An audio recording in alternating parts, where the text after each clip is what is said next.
Hello and welcome to Ignore the Bell. I'm Nathan, And I'm Tyler. and today we are talking about parks and recreation. Yeah, often referred to simply as Parks and Rec. And I understand we have another sponsor, and you organized this one. So, Yeah, we sure do. Yeah, we sure do. We've got a great sponsor for today's episode. So, our sponsor for today is Lil Sebastian Sausage. What better way to commemorate and honor the memory of Lil Sebastian than having a little bit of him ground up, mixed with spices, and digesting in your intestinal tract? Lil Sebastian Sausages, available at Food and Stuff and for a limited time at Schrute Farms. Enjoy.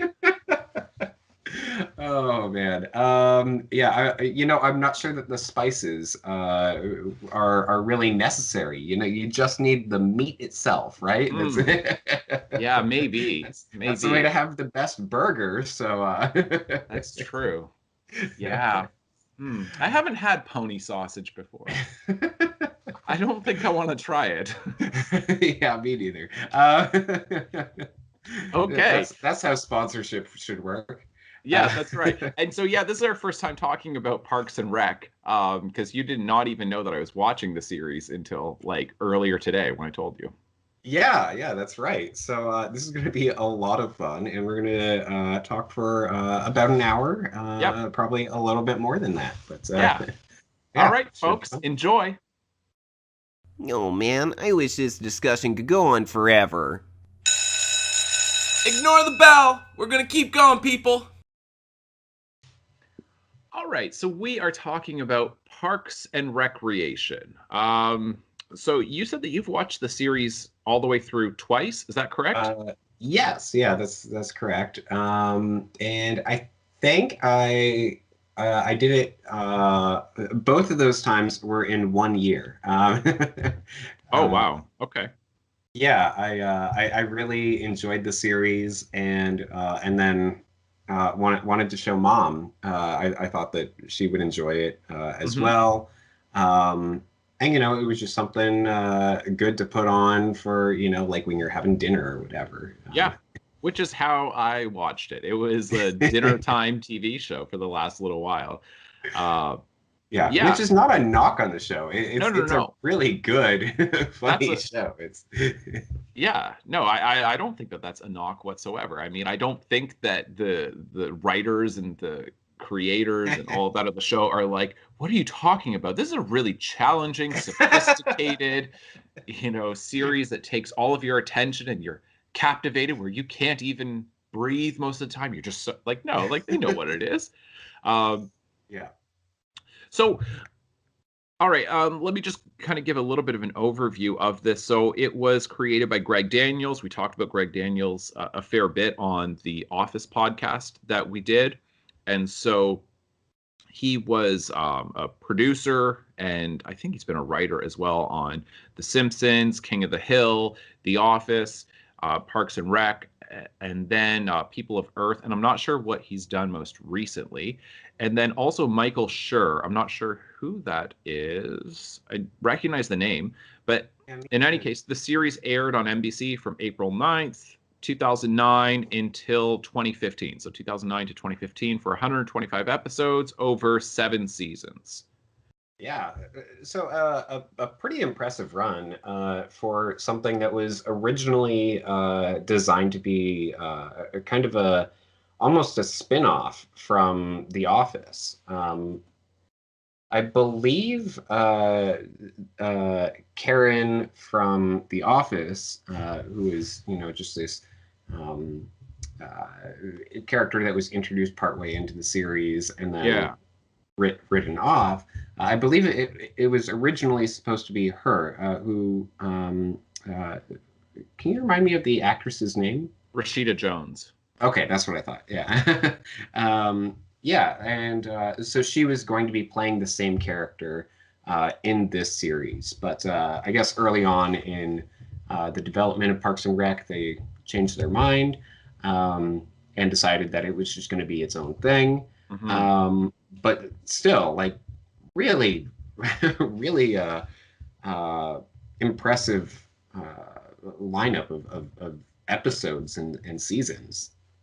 Yeah, and it actually is impressive to me the star talent that they have on this show, because they've got like some pretty big names on it. I mean, some of them like became big names as a result of it, but not all of them.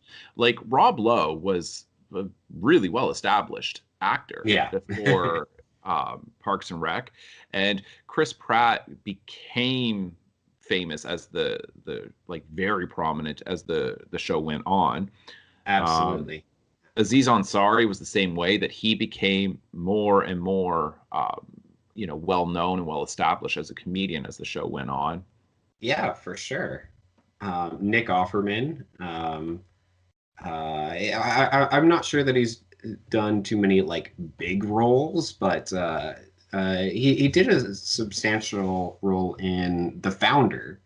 Um, Yeah, but that was after I think Parks and Rec was finished. yeah, yeah, Yeah, and so I think it was like pretty much a breakout role for him. yeah. uh, and yeah, I mean, Amy Poehler, then she was, what was she? Because I don't know her well enough, but I know that she was on SNL, on Saturday Night Live, for Hmm. a while. Was she not doing? Let me see. Yeah, she did Weekend Update with Tina Fey, as best I remember, Okay. and she was doing that.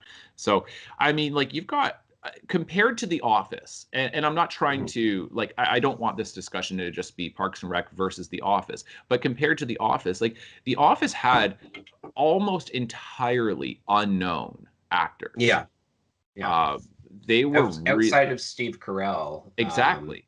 And Yeah, even Steve Carell was not a big name at the beginning that's true. of, like he really wasn't. Like he was on The Daily Show. He did Yeah. like he was on The Daily Show, and then Ed Helms was on The Daily Show. I Mhm. remember really enjoying Ed Helms when he was on The Daily Show before he went on The Office. But yeah, but a lot of them, like I mean, if you're looking at the actor names on The Office, then their names are the same, like at least their first names.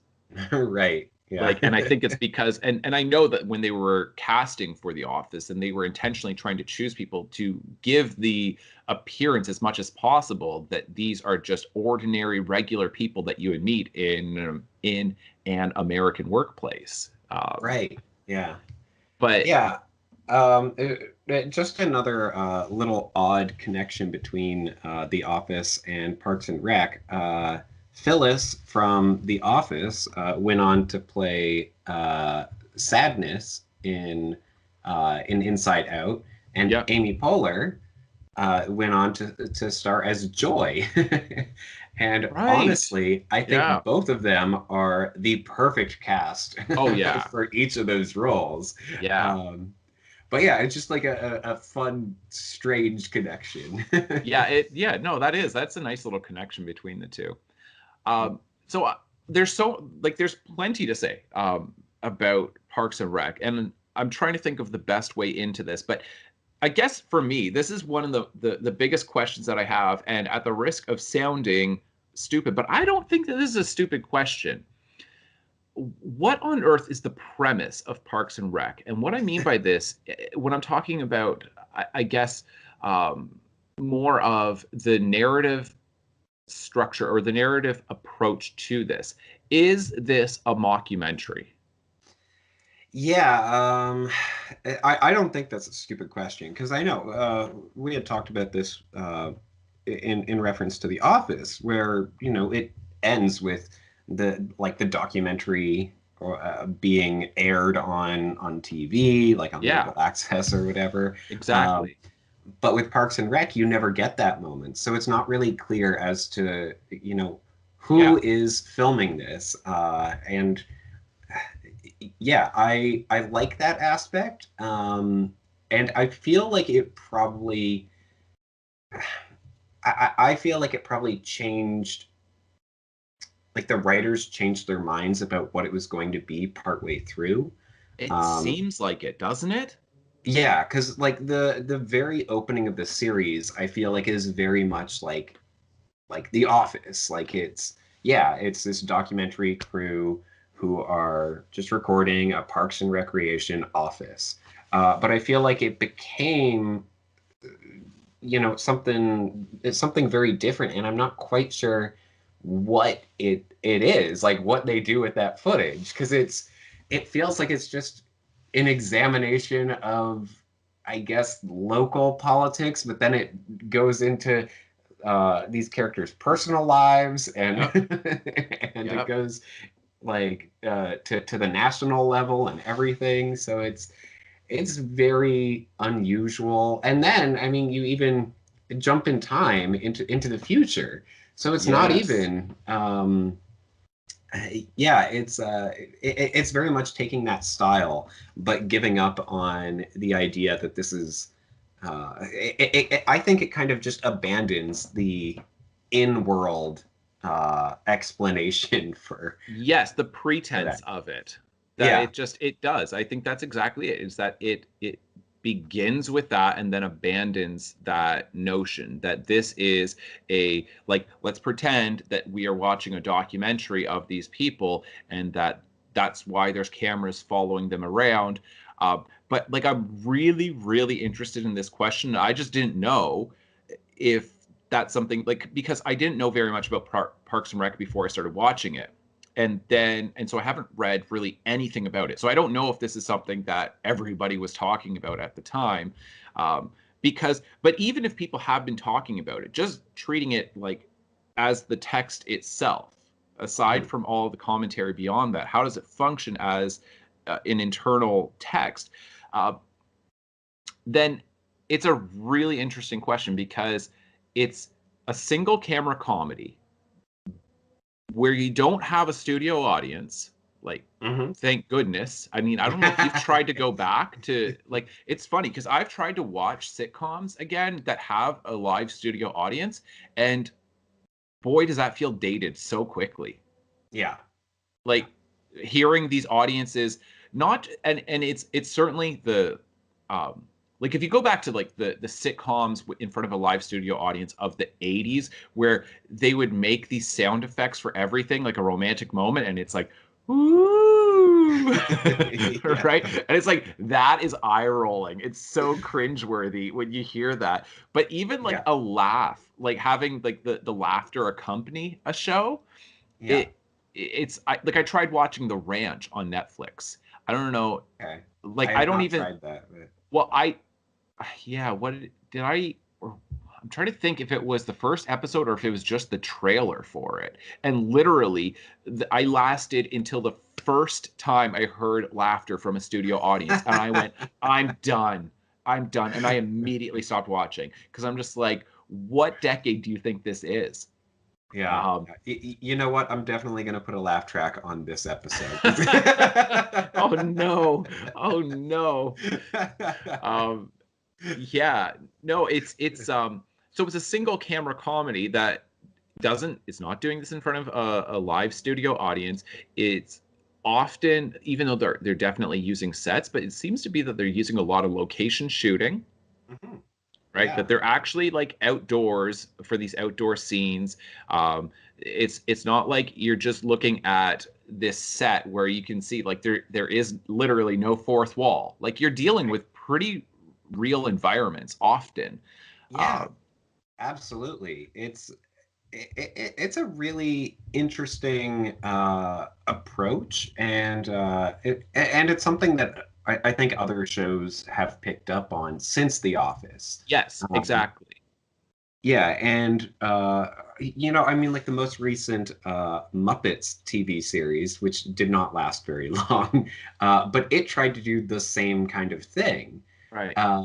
And like they even had like Gonzo like make a joke about it or whatever. He's like, oh, is this going to be one of those things where, the character talks to the camera and he's talking to the camera at this time, and he's like, and then you're going to cut to showing them saying something completely different. Oh, I hate that style. And then like it goes to see him in the room, and he Right. goes, what, we're going to be in this documentary? That sounds like a great idea. Exactly.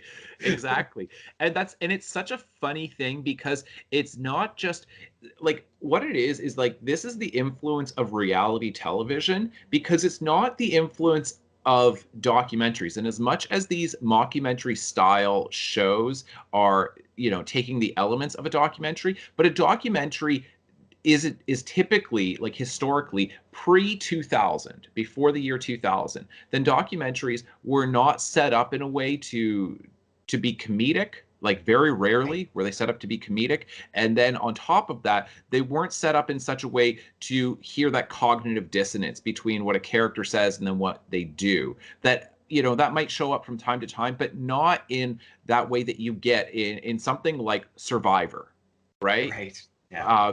Where they, like, Survivor really started this, where you would have these characters who would have their confessional, right? Where they go off to whatever part of the island or wherever they happen to be shooting, and they would talk and they would say, all right, I'm going to, like, tell this guy on the island that, I'm his friend and I'm going to do this, but then I'm going to vote him. You know what I mean? I'm going to, like, vote for him. I remember one particular instance where I forget what the guy's name was, but he was like he was a bad guy on the show or whatever. Right. He told his friend that if they brought him to visit him on the island at any point, to let him know that his grandma was died. dead? Yeah. I remember this. And so you get this moment, like, because you have no idea about this behind the scenes conversation. And so then, like, his friend shows up and is like, I'm sorry, man, like, your grandma died, and they, like, hug and everything. And then it cuts to him doing his confessional, and he's like, my grandma's home watching Jerry Springer. And you're just like, wait, what? That is such a brilliant point to bring up. That is so funny, because you're right, because he wanted to do that so that way he would get taken on the reward for the reward challenge. Then he could go and get, like, that nice meal and the time away from the camp and all of that to benefit. And it was like those pity things. And it was like, yeah. So, like, to me, like, how fascinating is this? That if you're looking at this, this is within the last 20 years of how much things have changed, like, in terms of what audiences want in their entertainment. That before, when you're looking at sitcoms, they didn't do any of these things. You get reality television, you get Survivor, you get the Bachelor. I'm trying to think of what all these other ones are, but Real Housewives. Sure. Jersey Shore. Yeah, exactly. And, like, everything that's on TLC. Right. Right? Yes. Like, Little People Big World and John and Kate and the Duggars, and I don't know what all these. I don't know either. I don't watch reality TV. No, but we know the elements enough that we like it when there's almost a parody of that, where and so that's really, I think, certainly what The Office is doing. Mm-hmm. But then, and it's taking those elements, having those confessional moments, because, like, and those, like, recaps that you always get within reality television of people using the present tense, like, I was thinking, like, or I guess it's not the present tense, but, like, they're going back to sometimes it is. Yes, like, you're right. Like some of these cooking shows, then they'll be like, oh my goodness, I don't have butter, and now I'm just thinking, what am I going to do next? And you're just like, what do you mean? What? Like, now you're thinking? I know. Clearly have to have done this afterward. You have already figured this out. Like, you're not. Oh, wait. Okay. We have to pause everything. I know I'm on a time limit, but I need to go over here and do a confessional. Like, exactly. See, that's the thing, because that there's a producer or somebody like that who is on the other side of the camera saying, no, you need to change this. Say it in present tense. Okay, let's watch the footage. What were you thinking right here? But I am thinking blah, blah, blah, blah, blah. And, like, there is so much that goes into a so-called reality show where there's a lot of coaching going into this and reconstruction. And I mean, people know this, but it's all to give us the illusion that what we're like, to make it more entertaining, to make reality more entertaining in some way by altering it. Yeah, if any viewers are, wanting to see more about this, I would encourage you to watch the episode of Adam Ruins Everything, where he talks about reality TV. That's a TV series on True TV. I think But it's yeah, on Netflix now, but I don't know if they have okay. past episodes on there. But at least on US Netflix, I've seen it. Cool. But yeah, he does a great job of like going over how reality TV is not actually reality, of course, but he like really details it, including the use of what are in the industry known as Frankenbites. So they literally take like different voice clips and like put them Oh, together yeah, to I'll make bet. people say different things. And I'll it's bet. yeah. Yeah, I mean, because they're giving, especially in like a big show like Big Brother is another example of this, right? Mhm. That's another Yeah. popular one. But like Big Brother or Survivor, where you're filming people over a really long period of time, then they have to construct a narrative. Yeah. And, and so all of this is to say that when you're looking at certainly The Office is it's a satire in a way of reality television. Hmm. And then Parks and Rec seems to be also doing it has elements of that, but it's not as overt. And I don't quite know what to do with that. Like, I genuinely look at Parks and Rec and I'm just like, huh, what is this thing? Like, how am I being told this story? Like, I'm really curious about the actual narrative perspective that we have on this because they do the confessionals, like, they look at the camera, Yeah. which is so I know. strange because that never happened before in sitcoms. Yeah, I know. It's really really strange and yeah, a total shift from the way that sitcoms used to be.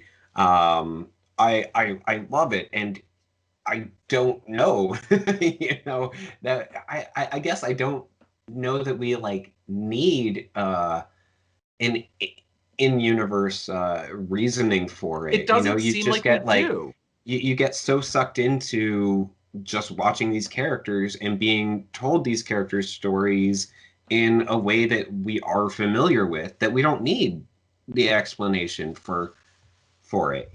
It's I know exactly what you mean because this is the thing is that I'm perplexed by it. I'm thinking about Parks and Rec, and even at the time, I was like, this is working, but why is this working? Because this seems yeah, to defy all rules that we've established within cinema. That, like, it breaks the fourth wall, but doesn't tell you how like why it's breaking the fourth it's wall. they're not soliloquies and it's not a mockumentary, but they're breaking it. And unless you're really like paying attention to it, you don't even notice that they're doing it.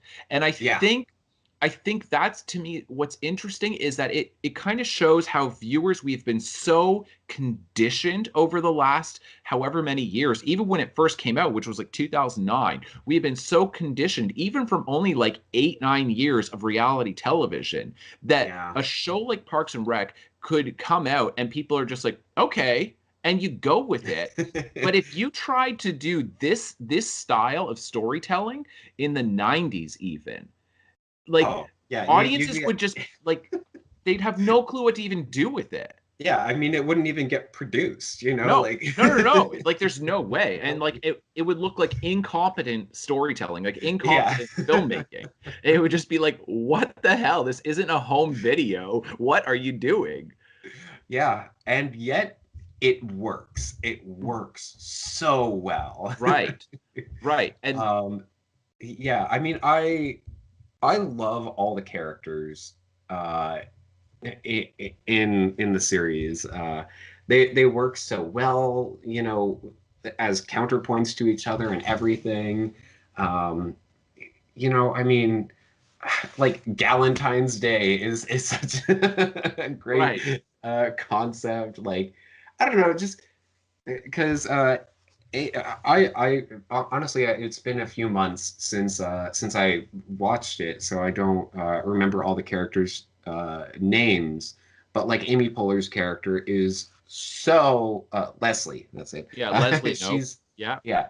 Uh, in many ways, she reminds me of Hank Hill, where she's so invested in her career. She's like, this is the most important thing in the world, even though it's the Parks and Rec department. Like, it is not a big That's a deal. that's such a fun connection.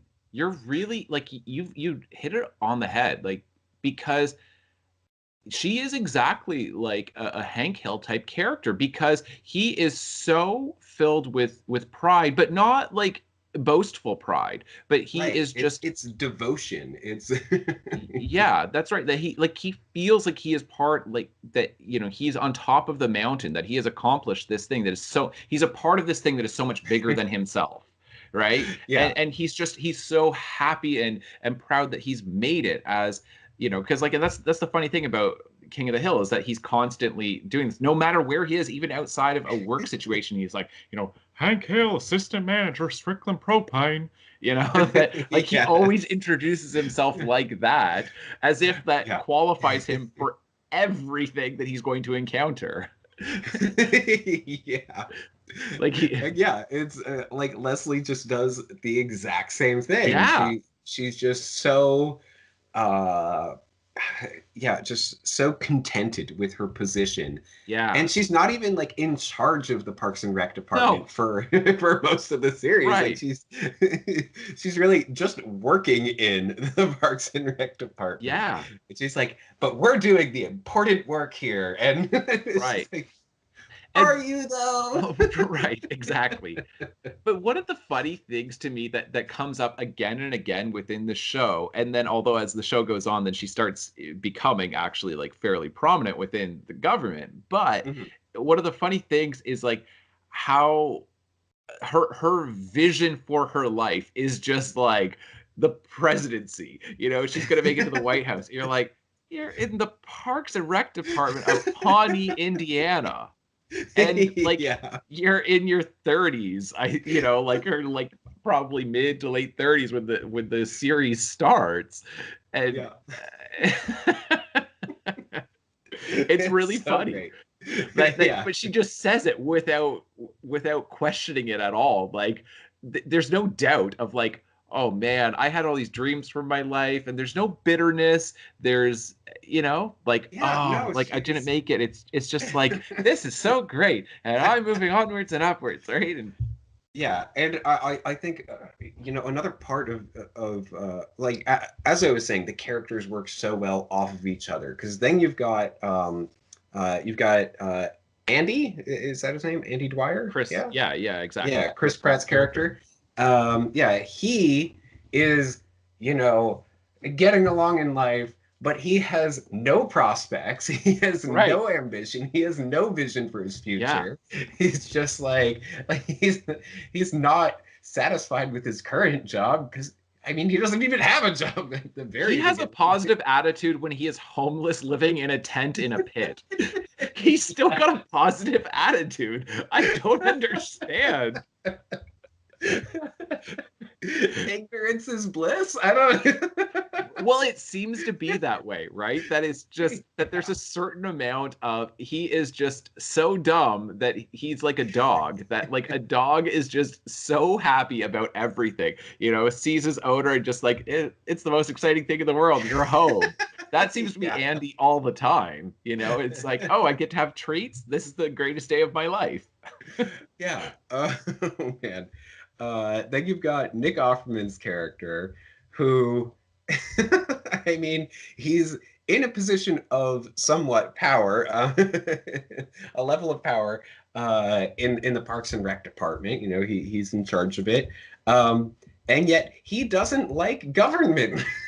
Yes. So this is the thing is I would like, I mean, yeah, maybe I'm trying to think of how to even go about doing this in the discussion. But okay, Ron Swanson, I think, like, we're just going to talk about Ron Swanson for a little bit because I Yep. think that he is one of the most original characters on television in I don't know how long.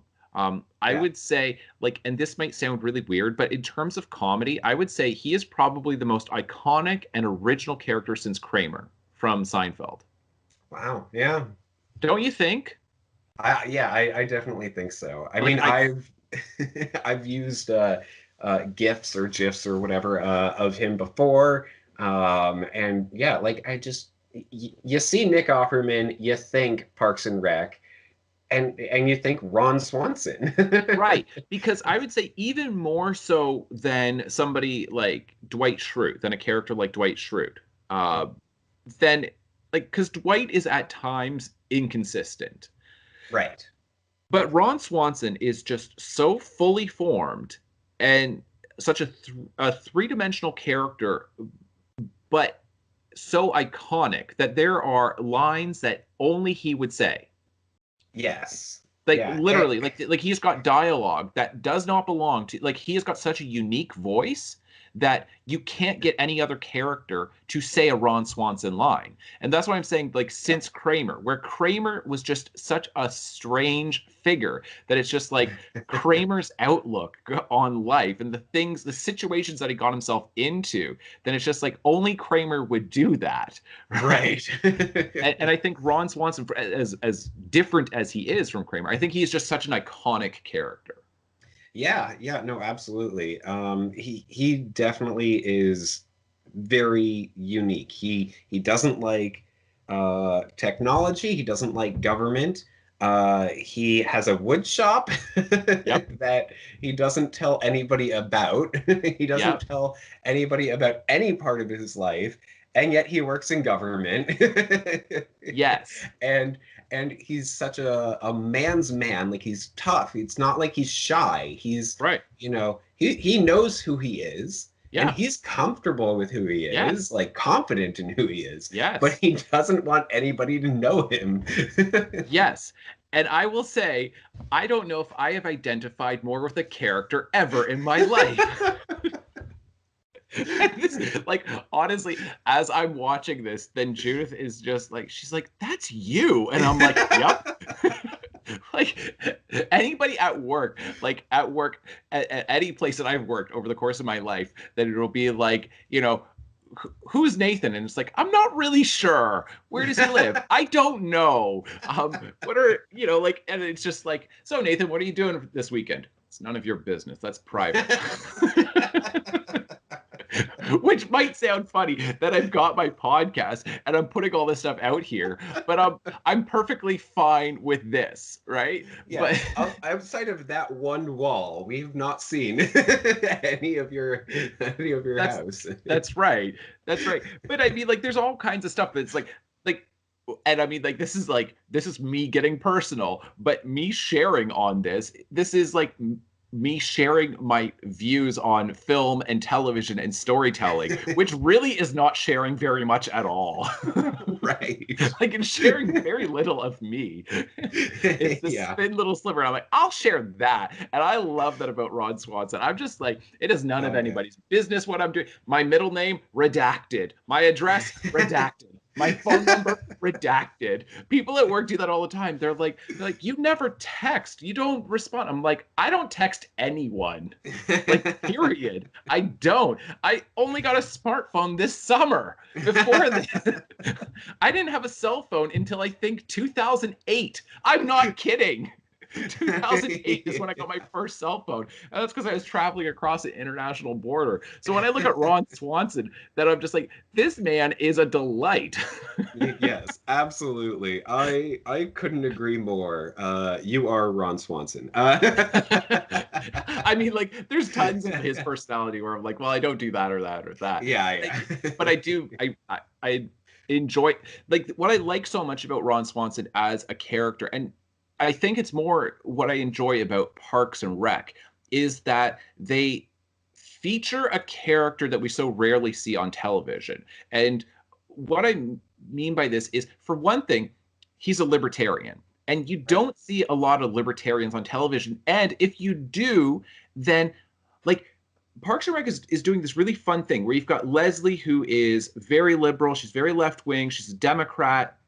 And then you've got Ron Swanson, who is a very open libertarian.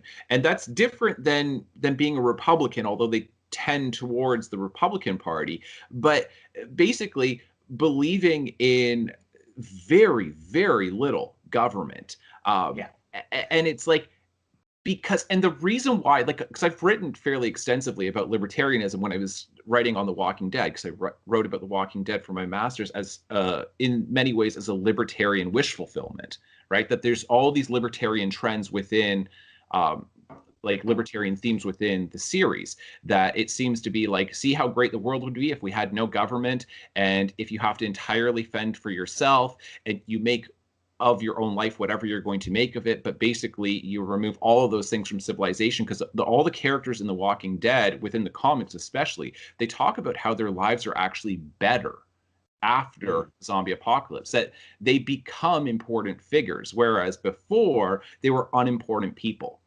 Right. But Yeah. when you remove all of those things, then you allowed true talent to rise to the top, that it dispenses with all the useless people who don't have actual skills that are the most essential skills of survival and flourishing of life. That you've got characters who can become something so much bigger than they could ever be in the civilized world. You know, whether you're talking about like Negan or the governor or even Rick. Rick becomes so much more than a local police officer, a local sheriff, right? Yeah. That and that they enjoy those moments in life so much more. And so because there's that terror all the time outside of their walled communities. So but libertarianism, the reason why I'm saying that this doesn't come up very often within television is that libertarianism is, in many ways, and I don't think that this is a controversial thing to say, but it is a brutal political ideology, that it is by necessity quite comfortable with a lot of people suffering. That it's just the government should not be bailing people out. There Right. should not be a social safety net, that if people are stupid and they make bad choices in life, then they should suffer the consequences, and they can turn to charity if they want, but we should not be providing all of those pathways to safety and security within a person's life. So the thing is, how do you make a character who believes in that kind of ideology? How do you make him likable? Right. And that's the remarkable thing about Ron Swanson, is that he is likable, but for somebody who seems so callous towards all other people, for somebody who seems very private and who doesn't really share very much about his personal life, that how do you actually make him a character who is sympathetic and show that it is okay to like him, right? That Right. he's not just a cruel jerk who just is completely selfish. Because that's the criticism of people who believe in libertarianism. It's that it's such a selfish ideology. You're saying, I'm not my brother's keeper. It's not my job to take care of my brother. And Mhm. and so what I think is fascinating about Ron Swanson is that he so rarely is will say nice things, that when he says them, you know that they're genuine Yeah. statements, that he really means what he says. And so when he does say something nice to Leslie or whoever, then it's actually really heartwarming because Yeah. it's so rare. Or when he smiles, it's actually really heartwarming because he so rarely smiles. Yeah. Yeah. Absolutely.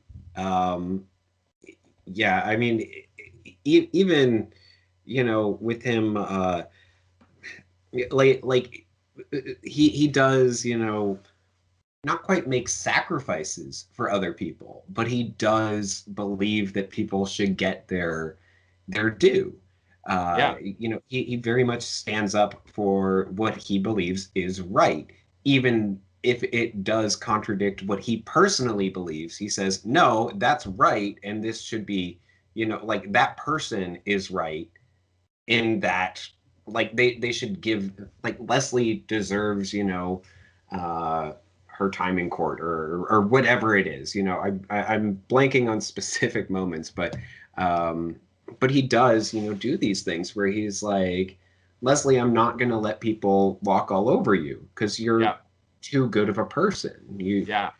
So even though he doesn't agree with any of her policies, any of the things Yeah. that she wants to do, he still cares about her. and, Yes. and yeah, it's definitely a very unique three-dimensional character. And I mean, honestly, it's fascinating because it seems Like I would look at it and, like on paper, I would say he's such a two-dimensional character. I know, right? You would think that he's two-dimensional, like when you hear a description of him. Yeah. But the the show is just so brilliant. Like the writing in it and everything is so brilliant in pulling out these lovable moments and these. Yeah. It Yeah. actually respects the intelligence, but more than the intelligence, the patience of the viewer, which Mhm. I really appreciate. It's that it takes a long time before you see Ron do anything that's sweet. Right. And so it's like, but it's trusting that viewers are not just going to turn on this character, that they're not going to say, oh, he's such a cardboard character, like, and who cares about him? It's that, you've probably met a person like this where it's like, it takes a really, really, really long time for him to warm up to you. Right. Yeah. And I like the fact that they are willing to be patient, that they're willing to be patient in their own writing, and that they're trusting that we are going to be patient as we wait for more of Ron to be revealed, because it takes so long to learn even little bits about him.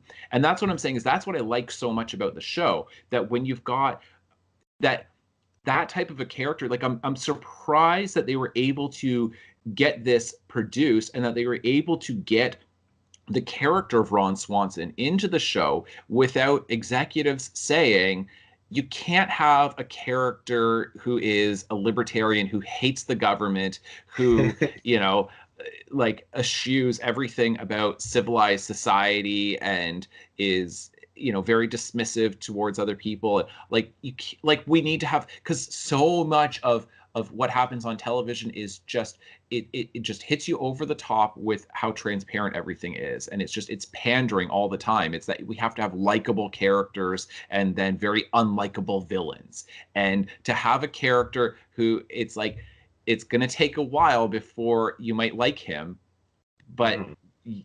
we'll get there. Like The Office, I think, does the same thing with Michael, where it takes a long time. I think the first time Yeah. you watch The Office, it takes a long time before you ever like him. Um, Yeah.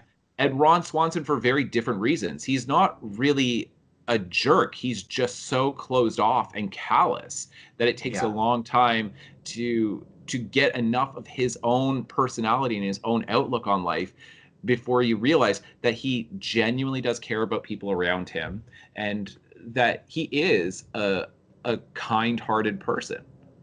Yeah. I mean, honestly, I agree wholeheartedly, and I love the character of Ron Swanson, and I can't imagine anybody being Ron Swanson other than Nick Offerman. Yeah, And I mean, a lot of that is, he is Ron Swanson in his real in his life. real life. Yeah. That Yeah. they incorporated a lot of those things of his own personal life into the Yeah. show.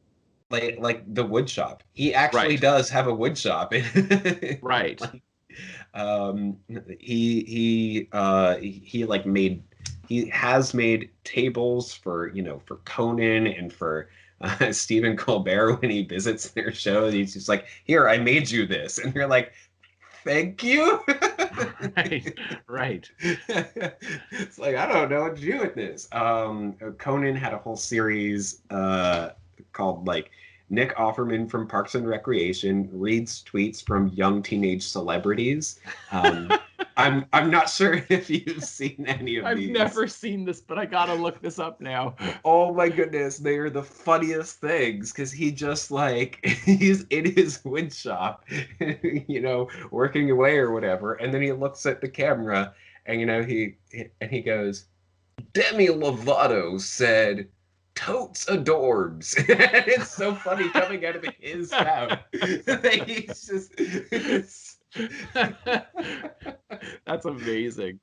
See, and I love it. Like it's a recurring segment on Conan. right, that is terrific. And like one of the things, see, that's where I identify. Like that's one of the ways I identify with Ron Swanson or Nick Offerman. Then just the fact that he doesn't care what people think, like in terms of like gifts and whatever, and what's fashionable and what's trendy, and it's just like I don't care. And people are like, no, but this and that and that. I don't care.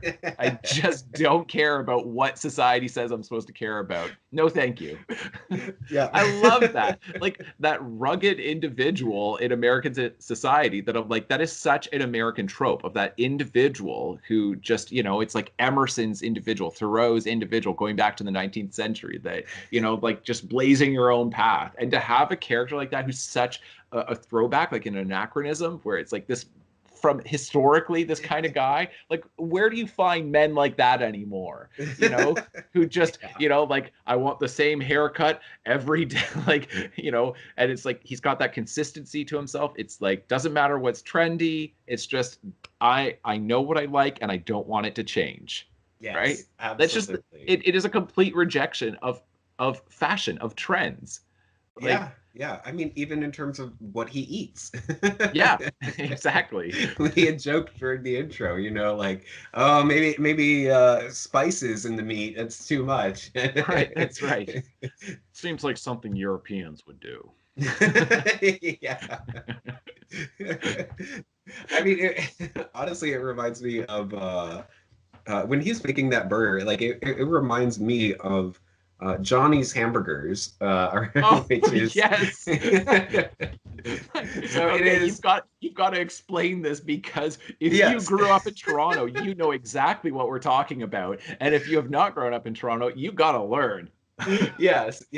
Johnny's Hamburgers, as one newspaper said, is one of the 7 wonders of Scarborough, which is a suburb of Toronto, and it's been there like forever. I have no idea when it was built. And if you get a burger there, you will not get lettuce on it. If you ask for lettuce, they say it's not a salad. Lettuce? What do you want lettuce for? This isn't a salad. What are you, a rabbit? It's a hamburger. Eat it. It's like these old Greek guys who own the restaurant. The sign didn't change for decades. Did they put up a new sign? I don't think so. I think it's Been the same orange. Johnny's Hamburgers. It is just straight to the point. It would be right next to Food and Stuff. It's just you go in, you get a hamburger, you don't smile, you just order it. You want ketchup? Yeah. All right. There you go. Eat it and get out. And not even eat it and get out. Like you just get out. There's not even tables in there. It's just take it and get out. I love that place so much. And like it's got a lineup all the time. Everybody loves that. They're like, I hope he insults me today. It's like the soup Nazi. It really is. It really. Like I need to make sure to not aggravate him. Right, I know. I like my friends like growing up. That like anytime we brought somebody there who like had not gone to Johnny's before, we'd be like, make sure you ask for lettuce every time. Yeah. Anyway. I want to see somebody go into that place who like is just used to, very trendy food, who's just like, do you have any kale? And they're, I don't know what that means. Do you have a veggie burger, or better yet, a vegan veggie burger? Get out. I'm pretty sure they tell you to leave. Yeah, I think so. Sorry. By the way, I don't know if you can hear that, but I'm fairly close to the track and they're racing tonight. And so if you're picking that up through the microphone, anybody who's listening, then yeah, I've got like nice muscle cars going on outside. Just rah! I have not been able to hear them it's so pretty far. loud right now. Even through my headphones, I can still hear it. So. Oh. But yeah, okay. So that's some of the talk about Ron Swanson. Yeah. We'll move on. Let's do another character. Him, but Aziz Ansari's character, he is. I don't like him, but I like him. He's a complicated character, which is strange because he seems like he is not for. Ever. Yeah, I would agree. He also seems pretty two-dimensional, but there's a little bit of depth and complexity there. Yeah, I mean, not a ton that gets revealed, but he's not entirely just two-dimensional, like a cardboard character.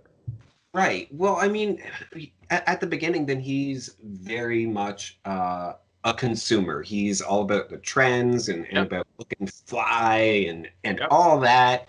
And then he becomes an entrepreneur. And it's really fascinating to see him, like try to get money for his business, and then he starts a business and it's really successful until somebody undercuts him. So then he decides to, open a restaurant. And like his story is actually really interesting because he didn't want to be stuck in the Parks and Rec department, and he ended up not being stuck there. He very much he went after the things that he cared for. And Yeah. I mean, I think I struggle with his character. Like, not, I'm trying to be like, from an objective standpoint, then I see like multiple things that the writers are doing and I appreciate it. Just on a personal or more subjective level, then it's like I kind of resent the character and what he represents. And it's, I mean, I'm fine with him as a character on the show, but I don't like him. right, yeah. And so I think, and what I mean by that is that even though I think he might be a little too old when you're looking at the actual demographic data, because I don't know his exact age, but I think he's really supposed to represent millennials, and Mhm. that everything about millennials, of all the wrong priorities in life, the obsession with technology and social media, and not actually being good at their job, but then wanting praise all the time, not willing to do something if it's not fun. They don't know how to Yeah. respect hierarchy and authority within the workplace. They think that their feelings matter in the workplace, and then wanting a whole bunch of things to happen. Um, in terms of like personal success, but being unwilling to go through all of the difficulty and hard work involved in like building a business. But then it seems to almost be a didactic lesson of this is how millennials can grow up and become fully contributing members of society. You get a similar thing with April as well, Mhm. where she is I think another version of that, and it seems to be showing this is what you have to do to mature and to kind of get over yourself. And I guess I kind of resent that because it feels like a caricature of millennials, and it also feels like just such a it takes a lot of the the complexity of that age group and just throws it out the window and just says, Mm. well, maybe the reason why millennials are struggling to adapt to the workforce has to do with much bigger problems than just personal failings. You know what I mean? That maybe there's like much bigger issues going on within the economy and within society that are contributing to millennials struggling to be independent and successful. Yeah. I agree. I mean, he's not exactly a character that like I don't like him, but I do like his character. And Yeah. uh and I mean, it's certainly, you know, you do get the counterpoint to him in those spoiled rich siblings. Yes. And they are absolute caricatures. Yes, and I don't like either one of money, please, and like Uh, all that. oh my goodness. They are so brutally painful to watch on screen, even for the few seconds they're on screen. Yeah. Every single time they enter the screen, I roll my eyes and I'm just like, ugh. I usually make that sound. I'm just like, I hate that. I hate that so much. Do you know what I mean? And Yeah. but it's like, it only works insofar as you have a character like Ron Swanson who's dealing with Tom, with Aziz Ansari's character and with, Mhm. the twins and all of that, where it's just like, oh, there's a little bit of breathing room to get away from them. Like if it was just people like them, the show would be completely unwatchable for me. Oh yeah, absolutely. I agree wholeheartedly. Every time that they appear on screen, I do the same thing. I'm like, Oh no, not these two. Yeah, they're just Um, yeah, terrible. yeah, yeah. um, oh my goodness. Okay, so one of the Rob Lowe is one character who appears later on in the series, Yeah, uh, and along with him is Ben, correct? yeah, Uh, Ben Wyatt, who's played yeah, by Adam Scott. yes. I love Ben. He's the character that like I want to be. Right, right. He's like, oh my goodness, his obsession with calzones. Are you It's obsessed with calzones? no, but I just love the fact that he's like obsessed with them. Right. Yes, I appreciate that too. I don't like calzones, but I like the fact that he's got that thing. Right, yeah. Yeah.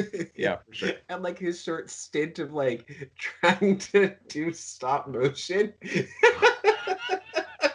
Yes. That Yes. moment, I love it so much. It's like 3 seconds, and he's just like, that took me 6 weeks. Like, Right. Right. Yeah. When I was in university, when I was like in my first year majoring as a film student, then a friend of mine, he was making a stop motion film. So I helped him for, I don't know, it was a couple days where I helped him. And I mean, he was doing all of the editing. So like that was fine. I was just helping him set it up and all of that. But yeah, like we had like a jar of peanut butter like move down the hallway, like zigzagging and all of that. So it's like, I would keep like moving it like a little like inch at a time. And then it's like, all right, film it an inch at a time, film it. Right. And so yeah, no, I get that, the stop motion thing.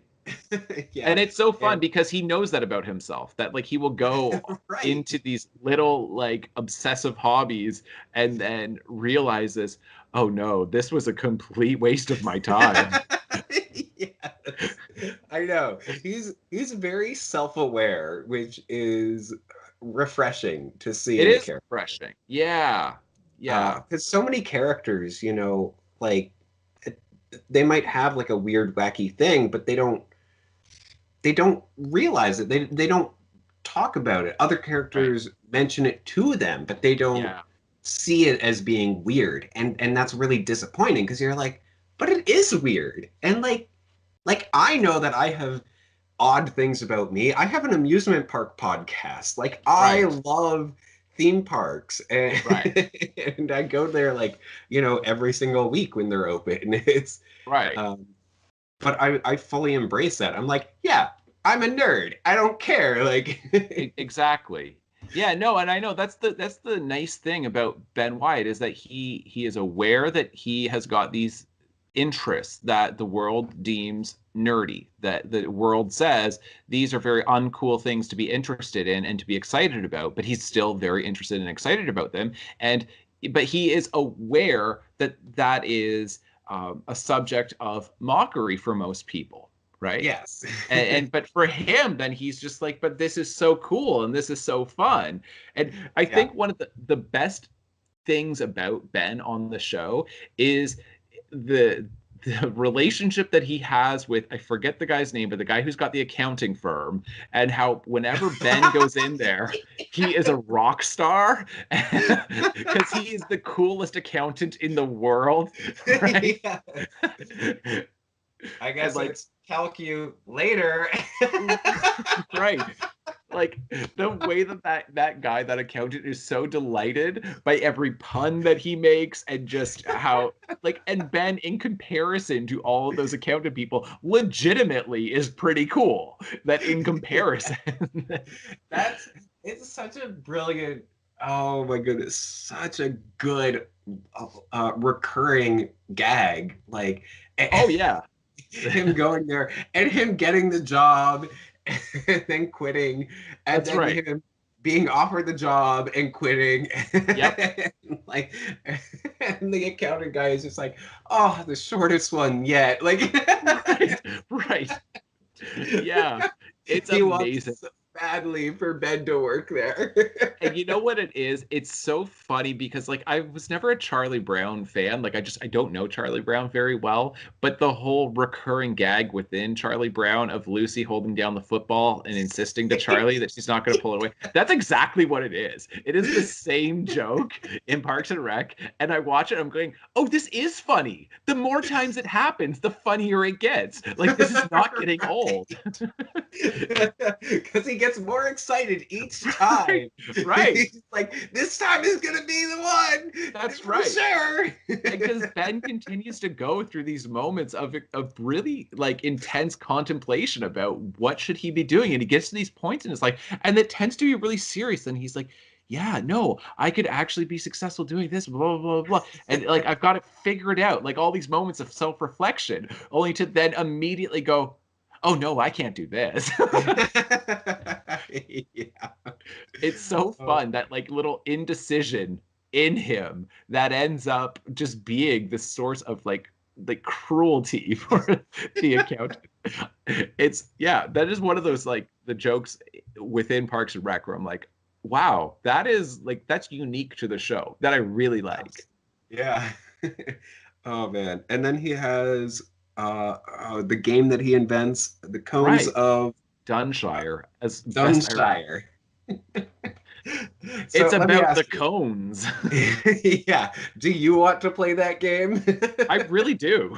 I do too. I'm like, I want to know how it's played. I want to at least try it. I feel like I will have no idea what I'm doing and end up killing my own, I don't know, army? Village? Cone? I don't know. Yeah, I don't know. I don't know either, but that does actually look pretty fun to me. Yeah. Yeah. Oh my goodness. Yeah. I love Ben Wyatt so much. And I'm not sure if you noticed or not, but he is like, I'd say 90 to 95% of the time, he's wearing a plaid shirt, button-up shirt, which people may know by this point. That's what I tend to do. I'm not wearing one today. This is one of the off days, but yeah, that's basically your uniform. Right. Yes. Why would I do anything else? This is what I like. This exactly. Yeah, he's great. So, Rob Lowe, Chris Traeger. Yes. What do you think about him as a character? Oh my goodness. I love how he is so positive about absolutely everything. Yeah. He is obsessed with his health. Yes. which is really fun to watch. You know, when he gets even a little sick, then he like just collapses. It's an existential crisis for him. Yeah. Oh my goodness. He's so much fun to watch, and he is literally the worst user of the word literally. I don't actually think, like, it takes a while until he becomes that way, because he actually does use the word correctly most of the time, especially early on. It's only, and I even still think that he might be using it correctly. It's just that he is continually having the greatest experience of his life. That it's just like it's true. like in Office Space, where you've got the main character, I forget his name, but anyway, the main character who explains to the hypnotist at the beginning of the movie that it's like each day of his life is worse than the last. So every single day that you meet him is the worst day of his life. And then the hypnotist is like, so today, is this the worst day of your life? And he's like, yes. He's like, wow, that's messed up. Right. And I think that for Chris Traeger, I think like when he's eating something, you know, he's like, this is literally the greatest bran muffin of my life. It's like, it probably is. Yes. And no matter what bad news he gets, it is literally the worst news he has ever heard. Right, right. Because I think he practices mindfulness so much that he is so in the moment that he is telling the truth. Like I actually like I really do think that I think there's very few moments where he's not using it correctly, and that's what's so fun Yeah. about him as a character. It's true. Yeah. Oh my goodness. It's he's so much fun to watch. And I definitely have thought of you before. I know that Yeah, you tend to have a very strict diet. yeah. Yeah, Uh, no, I know. I like a lot of stuff about Chris Traeger. There's quite a few things that I just like, and especially like the. I mean, not so much recently, but the real interest in fitness and all of that. Then I really like that. Where everybody else is like, "Why would you do that for fun?" And he's like, "What do you mean? Come on, join in." yeah. Oh man. I do feel bad for him for being you know, like when he's dumped by, oh my goodness, I can't even remember her name. Rashida Jones' character. Oh yeah. What's her name? I'll look it up. Don't worry. I'll find it here. Yeah, but anyway, Ann he Perkins. Ann Ann Perkins. Yes, Perkins. yes. Oh my goodness. Yeah, but when she dumps him, like, oh my goodness, he just goes into this depressive spiral. Like, wow, because he's never been dumped before, and I'm just like, wow, that's What's incredible is that he is just in so many ways like a photo negative of Ron Swanson, right? And like because Ron is just so even keeled that he doesn't really smile, he doesn't really frown and all of that, but like he's just like completely flat, right? But Mhm. Chris is just like he is just like a living spike. It's just Yes. like a spike of enthusiasm. If you're looking on a graph, it'd just be like way up here, blah, the whole time. And Yeah. that because he is just so at the top all the time in terms of intensity and energy and excitement that when you see him in a depressive state, then it has so much more of an impact. Just like with Ron, where Ron just so rarely demonstrates emotion whatsoever that when he Mhm. does demonstrate emotion, when he emotes in any way, then it's like, whoa, what was that? Yeah. And Yeah. so it's No, fun seeing that. absolutely.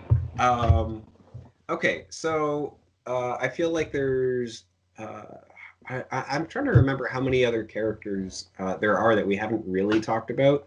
Um, Donna What? is one, Uh-huh. uh, and honestly, I don't have much to say about her character. No, because for somebody like she is such she's two-dimensional. I mean, like for all of their attempts to make her a complex character, oh, look at all these secretive things about her. Like it seems like they're trying to make her out to pair her with Ron in some way.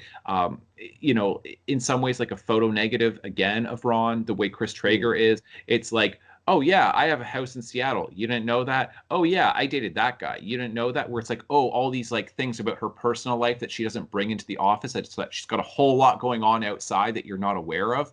But she's very, very loud, where Ron is very quiet. But right. Yeah. none of she's such a cartoon character. You know what I mean? Yeah. Yeah, no, I absolutely agree. It is kind of I mean, she does actually remind me of somebody that that I've worked with before. Um, so I have that to like be like, well, maybe she's not, like she's believable as a character to me. Yeah. But but it is still, it feels quite a bit like a two-dimensional character where there's just not enough there to really, I don't know, to love or hate. It's just kind of, yeah, she's there. Yeah, she's just there. I know because they never really like you don't feel anything for her, right? Like if Yeah. do you remember on The Simpsons when they're trying to, and this is I'm referencing this episode again, but it's one of the best episodes when you've got the producers of Itchy and Scratchy who are trying to improve the show, and then they've got like they get the kids as a focus group to do the like and dislike button. Do you remember this? Yeah. when like they have like the muscle guy come out on the beach, and then like I think it's Nelson leans over and gets like Millhouses, and he's just like. One kid really loves the muscle guy. But with Donna, if you're registering her, like especially if there was a dial of how much do you like or dislike, it's just like it wouldn't move beyond 1 or -1. It would never get to 10 on either side because you never really feel anything for her. Yeah, yeah. As opposed to, oddly enough, April. Yeah. You really care for her, even though she's so closed off. And Right. like, it's not that it's not that she doesn't.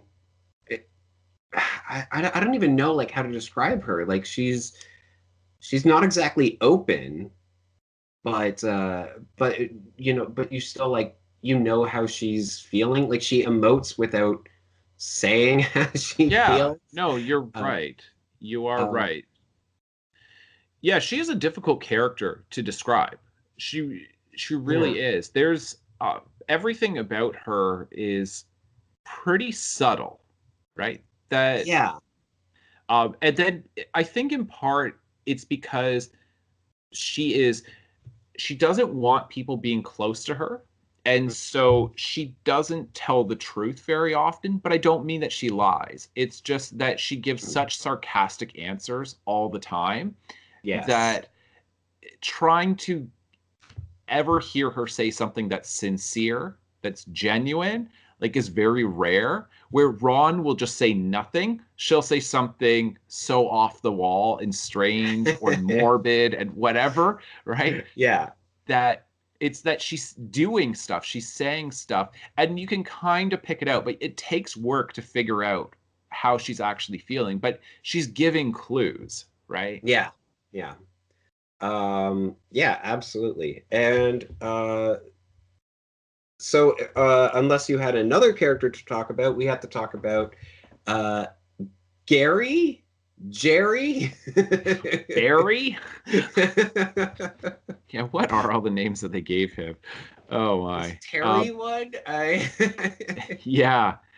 Yeah, he is like I really like him as a character. And one of the things that I like is just how little he cares about what people think of him at work.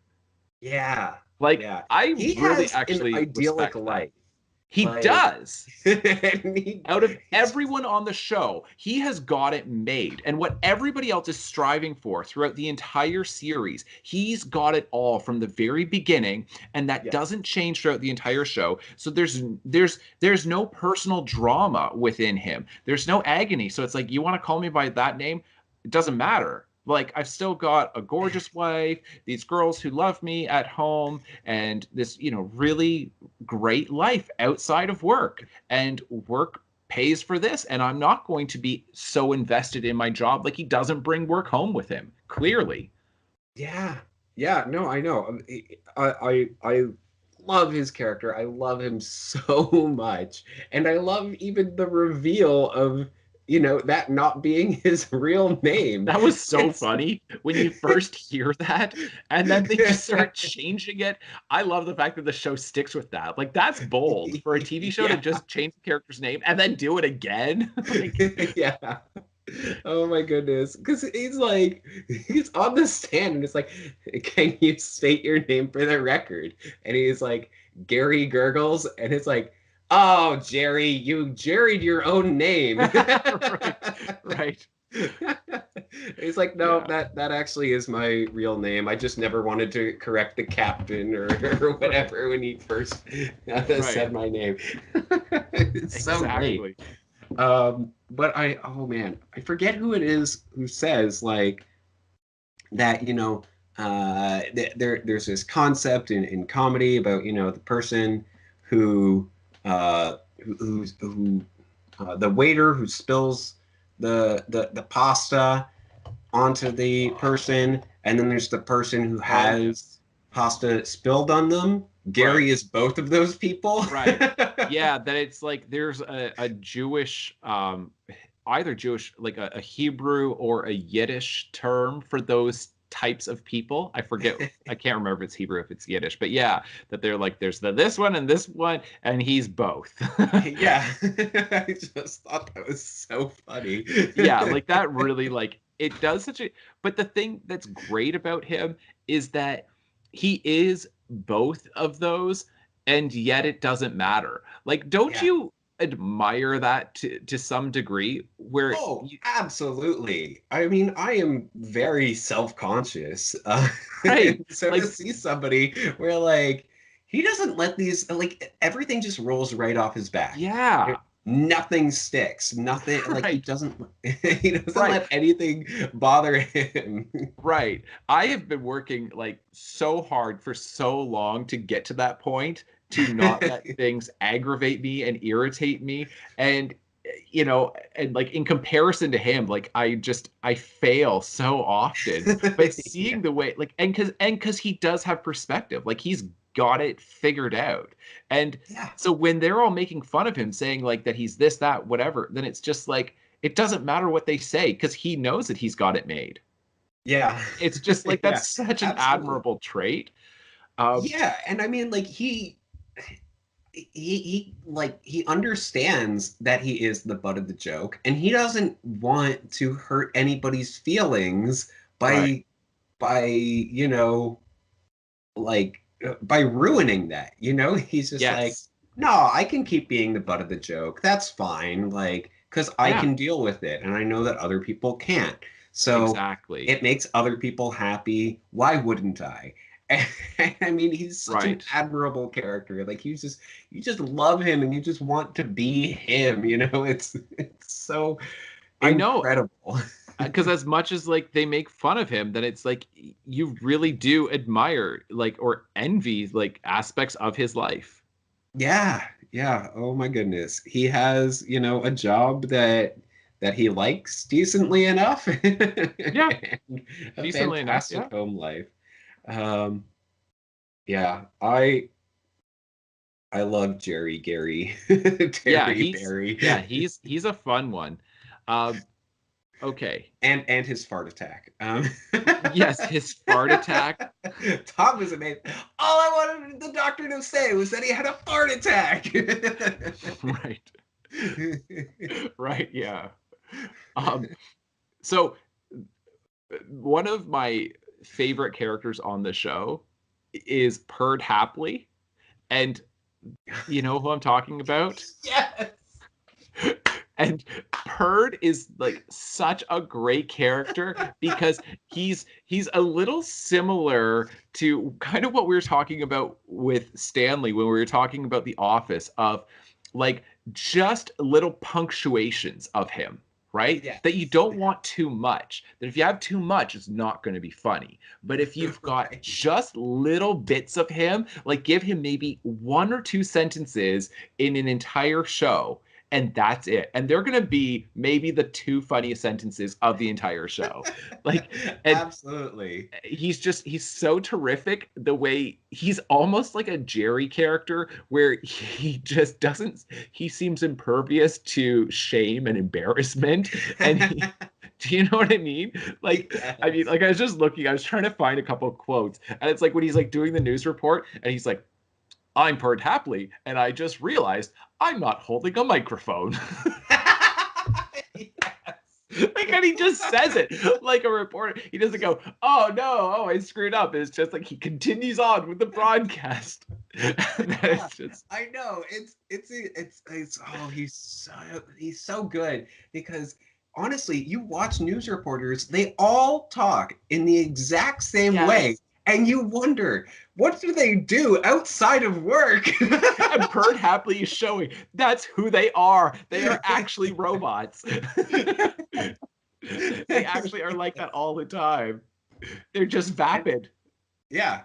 And these are the words that I am saying currently. Right. It's just like, I don't get it. Like at one point when it's like I forget what it's called, like, but it's the Perd's Court with Perd Hapley or whatever, where it's a parody of like the People's Court. And then Oh, like yeah. he's like, and that's the end.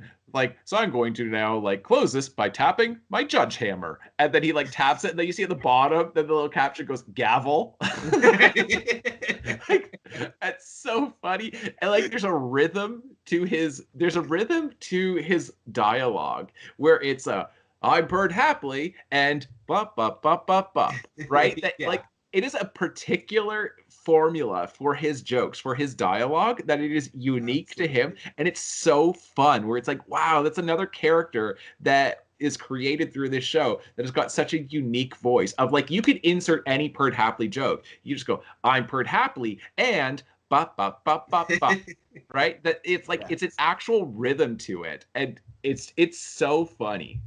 Absolutely. Oh my goodness. I'm so glad that you brought him up. As I said, it's been a few months and I had forgotten about Perd. How could I have Right. forgotten about Right. Perd? I know. He is one of those guys, like every time I see him, I'm just like, oh, here we go. Here we go. And you know it's gonna be so brief. You're gonna get like 5 seconds of Perd Hapley, True. and then it's gonna move on. And it's so worth it. Like that's what I actually like. It's one of the things I really admire about the show. Like, what show does that where they will have a character who is going to be like basically doing a cameo, uh, you know, Right. Yeah. because and it's that mockumentary style, right? Of Yeah. he is a real local celebrity within Pawnee, and Yeah. so it's like those little celebrity appearances that you get that you don't have them very often, but when you do, you're like, woo, that was fun. Oh man. Speaking of local celebrities, I love Leslie's campaign announcement and how Which one? the one where like it's on an ice rink and they have the basketball player that they managed Oh yes. to get to do it to slam dunk, but of course he can't do it because he's on ice and the Right. stage is only like the tiniest little thing Right. and the carpet is only like 10 feet long. Right. That whole sequence is incredible, and the music just keeps looping. Yes. Get on your feet. Right.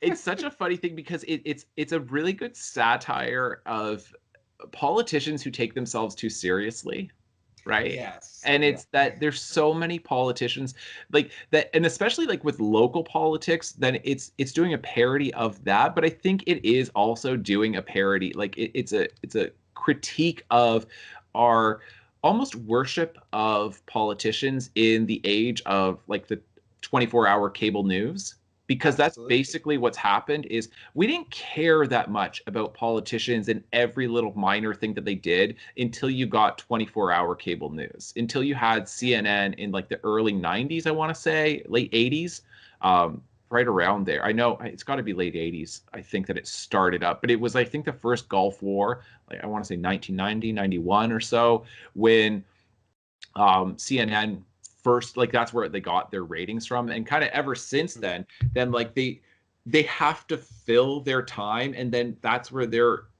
putting out these sound bites of politicians doing these things, these little video clips of them doing this, that, and everything else. And it's like Parks and Rec is like, including like that scene that you're talking about where she makes the announcement. It's almost this, because if insofar as it is a satire, and this is, I think, the third time I've now said it on the podcast, but I love what Jonathan Swift says about satire, that it's a mirror in which we see everyone else's reflection but our own, right? It's everyone else is stupid but me. And so you Right. laugh at everybody else, except you're actually like part of the problem. You're stupid too. And that's when you catch that part of it, when you become self-aware, then you go, oh, and then you're laughing kind of at your own self in that, Right. when Yeah. satire is really working well. So I think that's part of it, is that it's calling us to look at the celebrity worship of politicians and say, well, they probably shouldn't be taking themselves too seriously, because they're still ordinary human beings who make mistakes and do stupid things. And we as viewers probably shouldn't put them on a pedestal, and we probably shouldn't think all these incredible things about them or have these expectations because they're just regular people. Yes. Oh man. Yeah, there is so much to talk about with Parks and Rec. I know, I didn't realize Um, that we were going to have this much. I know. Oh my goodness. But I kind of want to go have a dessert calzone. Yeah, also Or known as pie. pie. Oh my goodness. Maybe. Oh man, what's the name of the restaurant that he wants to open? Is it the Calzone Zone? I Is think that it right? is. I think it's the calzone zone.